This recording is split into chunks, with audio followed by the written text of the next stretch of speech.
Hi everyone, welcome to Live Darts. We're still down in Hastings and we're joined by Ritchie Edhouse. Ritchie, thanks for joining us. No problem, mate. Bit of a bittersweet few weeks for yourself. Obviously, we'll touch on the negative first of all. Q School didn't go as well as what you'd hoped, planned.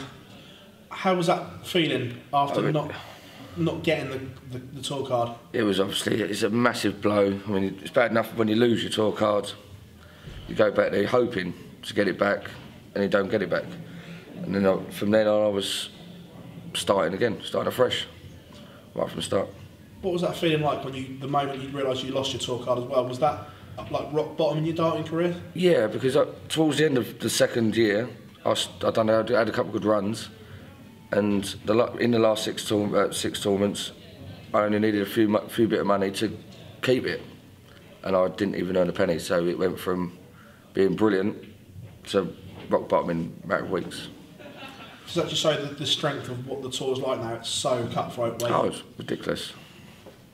As well, Q School, you didn't do too badly. When you look at the results, you were unfortunate not to get one.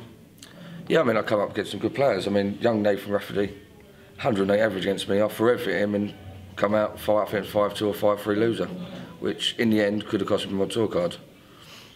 But the plus, you went to the first Challenge Tour this weekend just gone, and got off to the best possible start on the Challenge Tour this year. Oh yeah, as soon as the first 3 darts of the match, the first day I felt really good, and the results spoke for themselves in the end. I was hitting everything I could go for. Really enjoyable. Again, is that the plan? Is to obviously to try and get your tour card through the Challenge Tour Order of Merit, so you don't have to go back to Q School next year? Definitely, yeah. I've just got to kick on from now. Now I'm number one and first in the Order of Merit at the moment. Just keep building from there, try and cash in every time, and just keep getting there to the top, first one. For a second tour as well, the money you can earn on the Challenge Tour is remarkable to where it was a few years ago. You're picking up more money than some of the BDO winning tournaments. That must be a nice position to be in as well. Oh yeah. I mean, the money's great. Obviously, we don't think of the money too much. You just want to get the money to get up in the ratings in the Order of Merit, but that's what you're going for, is just to be number one, regardless of how much. Could be a couple of grand, could be 10 grand. You just want to be number one. As well, I know obviously not having a tour card isn't the best, but people like Ritchie over the last few years have shown that it's not the end of the world, because you will still get opportunities on the Pro Tour as well this year. Oh yeah, we learned that from Michael Barnard as well. Yeah. Didn't have his tour card, he'd done brilliant in both tours. He was probably, myself, I think he was one of the best players of the season really, because he done well in the Challenge Tour, but also took that to the Pro Tour and still beat the world's best and got deep in tournaments, and that's what you need to do. Is that your aim as well? Is to obviously win on the Challenge Tour, confidence is high, and then take that into the Pro Tour when you get the opportunities? Yes, I mean, that's what I'm hoping. The confidence I'm getting, I want to go and do well, because at the end of the day it's a bit of luck that I'm in it, because people are dropping out. So I want to take advantage of it as long as it comes. The way the actual tour is now, it's almost impossible for the very top players to play in everything. So there will be more opportunities on the Pro Tours, because they're going to have to miss tournaments to sacrifice other stuff they're doing, like the World Series and things like that. Yeah, so that's why the Challenge Tour is important, because you want to be up in the top 3, because most of the time it's 3 or 4. So you want to get into them top 3, so you're pretty much guaranteed to be in it most of the Pro Tours. Obviously you've been around the circuit a long time as well. Is the standard now the best you've ever seen darts?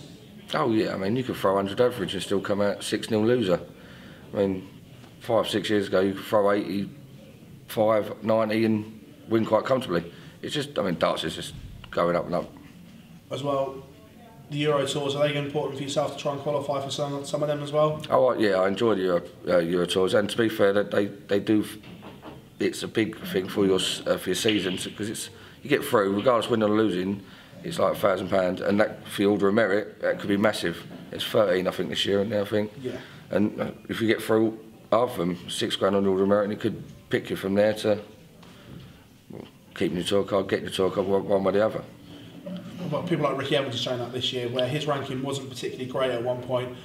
2 good European Tour runs, got to a final, and he's secured himself for another couple of seasons.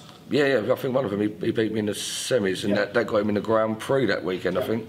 It just shows you one good run on one of them Europeans is massive. as well. Obviously, going to be doing the Rileys as well to try and qualify for the UK Open. Looking forward to amateur darts and going back to grassroots, shall we say? I like the Frozen Rileys. I've played in there all my life, really. So yeah, it'd be nice to go back, play. I don't know, it's best of 7, and just go and enjoy myself. If I get through, it's pretty much a bonus, but just play my game and hopefully I will get through. Still back playing league darts as well, back like grassroots where it all started? Not at the moment, because I've just moved, so I'm just I've moved from London to Hastings, so I'm just sort of feeling about a bit, see what's about.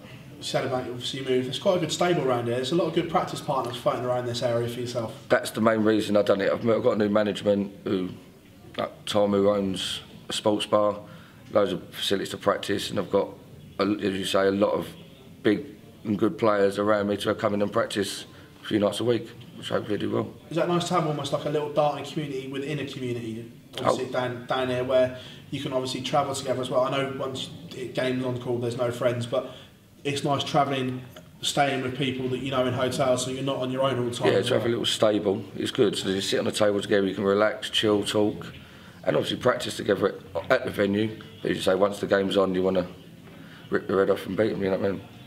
Have you set yourself any short-term and long-term targets for the rest of the year?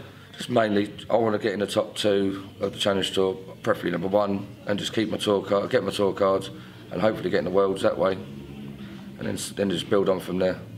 I'd say the prize money at the Worlds as well, that it's so heavily stacked, and it's something I said to Matt Porter, where the rest of the tournaments don't really stack up to the World's prize money. So if you can get to Ali Pali, that's almost dreamland, just for everything.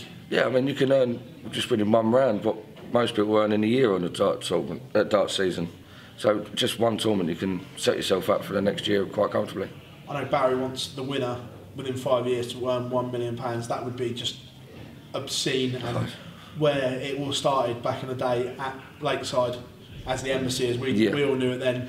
Just think now you can earn £1 million from playing darts is almost surreal. Yeah, 2 weeks and earn £1 million. Was it for 2 weeks, 3 weeks to £1 million in your back pocket? It's just doing something you like. It's brilliant. It shows where the game's going now. As a darts fan, where do you think it bottoms out? Where does the journey end for darts, or do you think it will just keep getting bigger and better? I mean, some of the countries we go to, it's Holland is amazing. Friday night European tour, there's like 3,000-4,000 people there. It's just getting bigger and bigger by the year. If I'm honest, I think it just keep going and growing and growing. As long as the venues can hold the players and the people, it will be just keep going. Can't see. Ritchie, thanks very much for joining us here at Live Darts. I say congratulations on your Challenge Tour win, mate, and wish you all the very best for 2019, mate. Pleasure, mate. Thank you very much. Cheers.